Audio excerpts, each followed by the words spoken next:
Ok,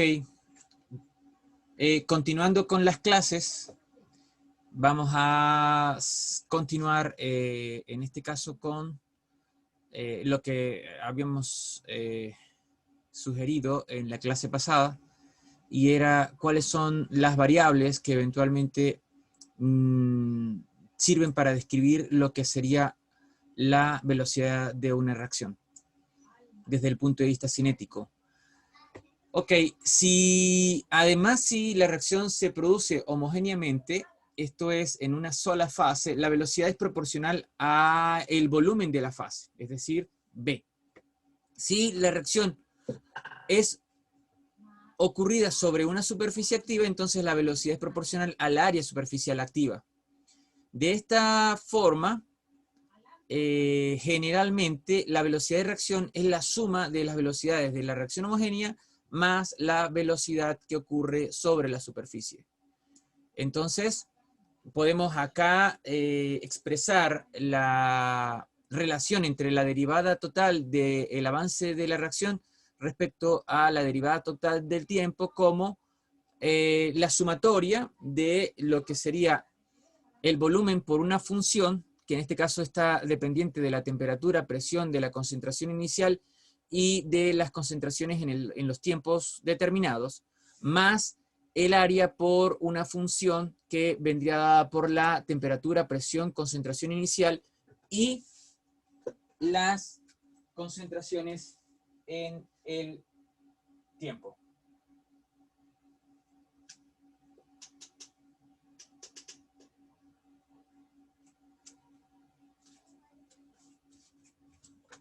Ok, a todas cuentas, esto nos permite obtener lo que conocemos como ley de velocidad de la reacción.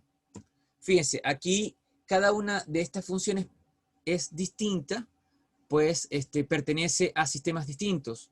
Uno es en la fase homogénea y dos, esta F corresponde a la reacción que se lleva a cabo sobre la superficie de un determinado sólido, por ejemplo.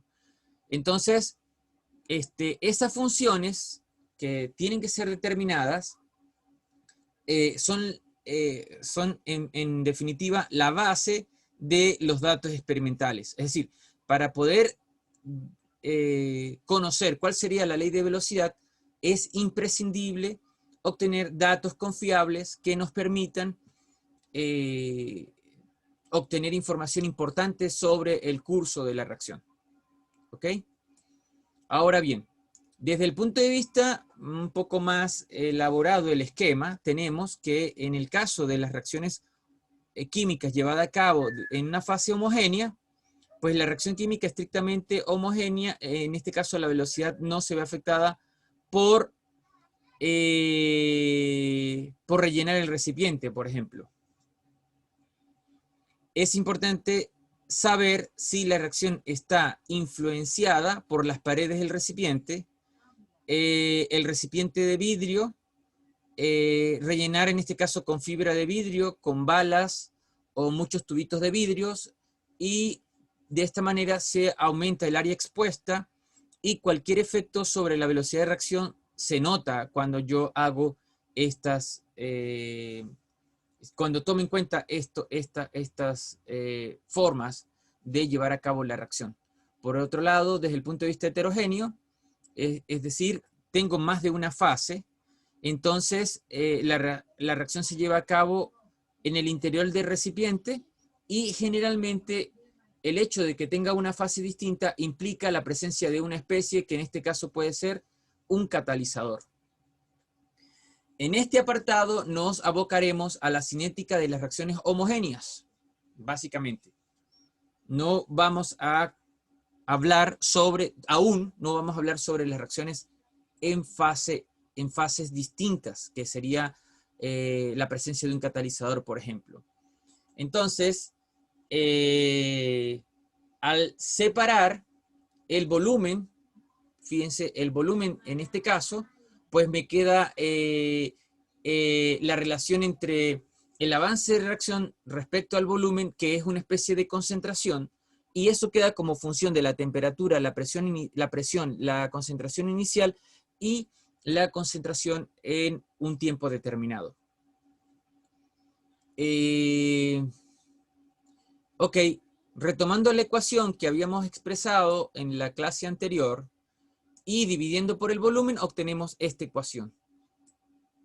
Ahora bien, la ley de velocidad en muchas ocasiones está dada tal cual como se expresa a continuación. Es decir, la derivada total del avance de reacción respecto al volumen, respecto a la derivada con respecto al tiempo, es igual a KB, y aquí entra un término, fíjense, KB, que lo vamos a denotar como K minúscula sub B, y no es más que una constante, multiplicada a su vez por la concentración de A elevado a un valor, es decir, en este caso un término, que lo vamos a denominar alfa, asimismo CB a la beta y CC a la gamma. En este caso, CA, CB y CC se denota como las concentraciones de las especies participantes en el seno de la reacción, mientras que K sub B, alfa, beta y gamma son constantes. ¿Y qué representa cada una de estas constantes? Pues KB no es más que la constante de la velocidad de la reacción, o lo que correspondería en algunos textos como la velocidad específica de la reacción. En general, esta constante depende de la temperatura y de la presión. Por otro lado, tenemos que las constantes alfa, beta y gamma no son más que los denominados orden de reacción respecto a cada uno de los componentes, que en este caso es A, B y C. Cuando yo sumo todos estos valores de alfa, beta y gamma, eso me da lo que correspondería el orden de la reacción global. El orden de la reacción gobierna la forma matemática de la ley de velocidad. Por lo tanto, la variación de la concentración de todas las especies con el tiempo. El orden de reacción respecto a las varias especies que se involucran en la reacción debe obtenerse por experimentación. Es decir, los órdenes de reacción única y exclusivamente se obtienen de forma experimental.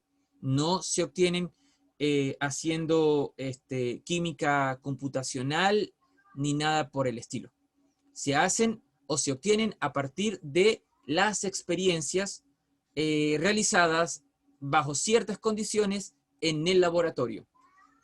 El objetivo, o uno de los objetivos principales entonces de la cinética química, es justo la determinación del orden de reacción respecto a cada una de las especies que participen en la reacción en sí. No se puede afirmar con total rotundidad que el orden de la reacción respecto a una especie o sustancia dada no tenga relación alguna con el coeficiente estequiométrico de esa sustancia en una ecuación química. Por ejemplo, en una reacción de descomposición del pentóxido de dinitrógeno para obtener dióxido de nitrógeno más oxígeno, el coeficiente estequiométrico para el pentóxido de dinitrógeno es 2. No podemos deducir por esto que el orden de reacción para el pentóxido de dinitrógeno es de orden 2. ¿Ok? Ahora bien, para las reacciones elementales que se llevan a cabo única y exclusivamente en una etapa, hay excepciones respecto a esta afirmación. ¿Qué quiero decir con esto? Que una reacción global puede involucrar una serie de etapas o reacciones simplificadas o simples que se denominarían en este caso reacciones elementales. Ahora bien, en cuanto a esto, más adelante entraremos en más detalle sobre las reacciones elementales y qué hacer en ese caso, respecto a lo que correspondería con la ley de velocidad. Ahora bien, un factor importante es cómo determinar las constantes de velocidad. Entonces, hay diferentes métodos que permiten llevar a cabo esa determinación. Dentro de esos métodos tenemos el método de sustitución, el método gráfico y el método de la vida fraccionada, así como el método del aislamiento. Entonces, por ejemplo, En el caso del método de sustitución, los valores de A menos X, esto quiere decir la concentración inicial de A menos lo que correspondería a la concentración en un tiempo T, se determinan experimentalmente por uno de los métodos descritos como son, bien pueden ser los métodos diferenciales o los métodos de integración, para diferentes tiempos T a lo largo del experimento cinético. Es decir, cómo cambia la concentración en función del tiempo. Eso lo puedo hacer de forma diferencial o lo puedo hacer de forma integrada. Más adelante hablaremos sobre estos métodos para llevar a cabo esa determinación. Por otro lado está el método gráfico, en la que a partir de la representación del logaritmo de A sobre A menos X, en función del tiempo debe ser una línea recta con pendiente asociada, en este caso, a la constante de velocidad. Es decir, de esa gráfica que yo la acomodo o la acondiciono para que sea la ecuación de una recta, me permita obtener, por ejemplo, el valor de la constante de velocidad. En el caso del método de vida fraccionado, esto es el tiempo necesario para que la mitad de la concentración inicial se haya consumido durante el curso de la reacción. Esto se conoce como tiempo de vida media de una reacción.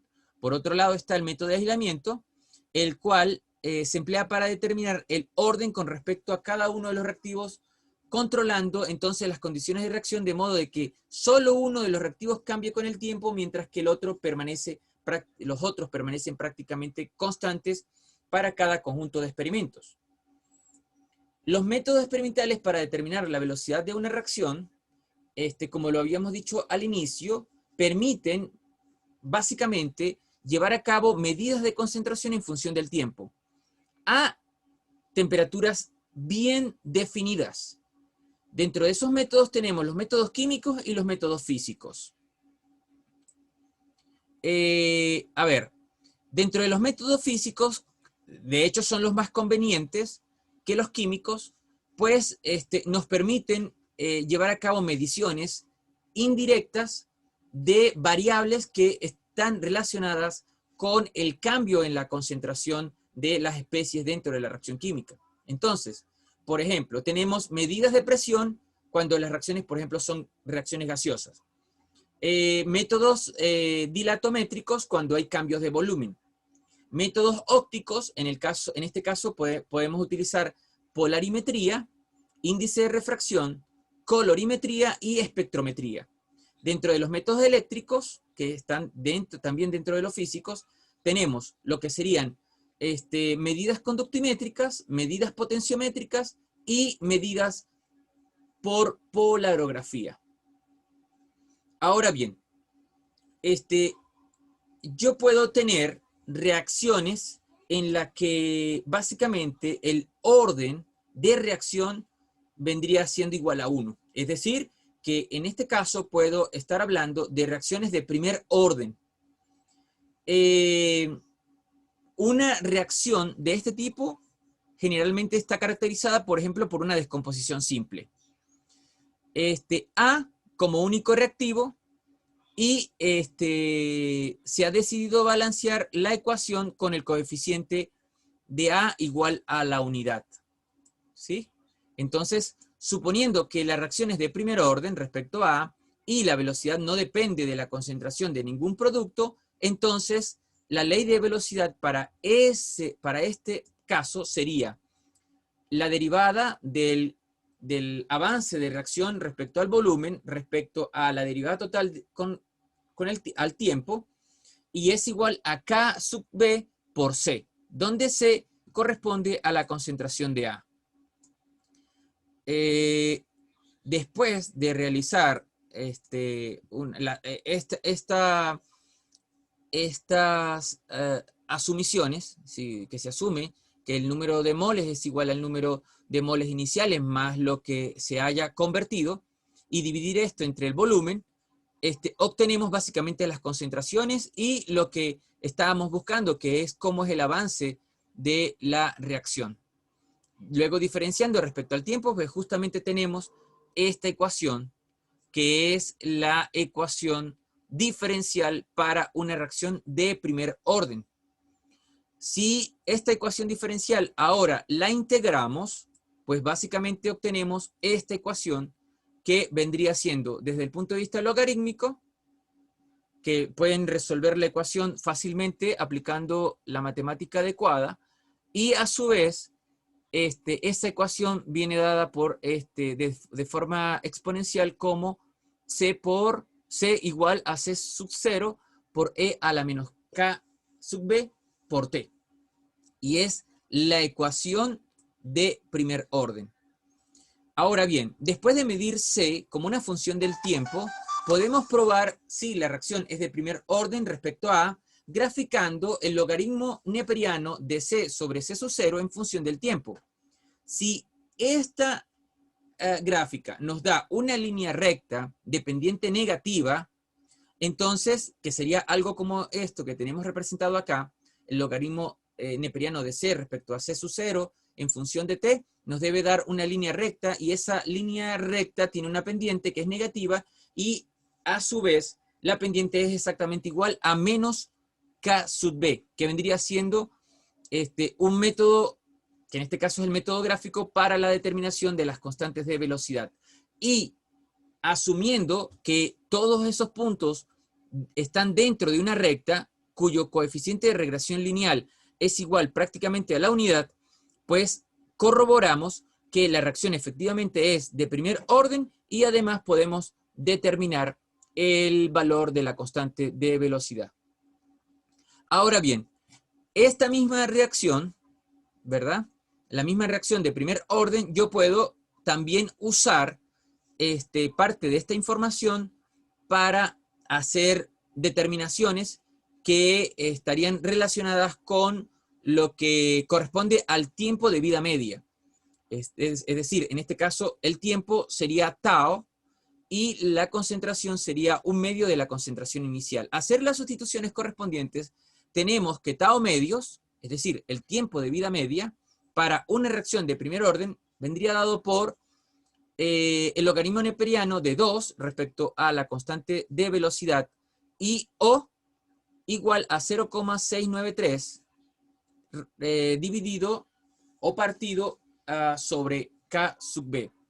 Una forma de evaluar la constante de velocidad de una reacción es determinar la vida media para diferentes concentraciones iniciales del reactivo.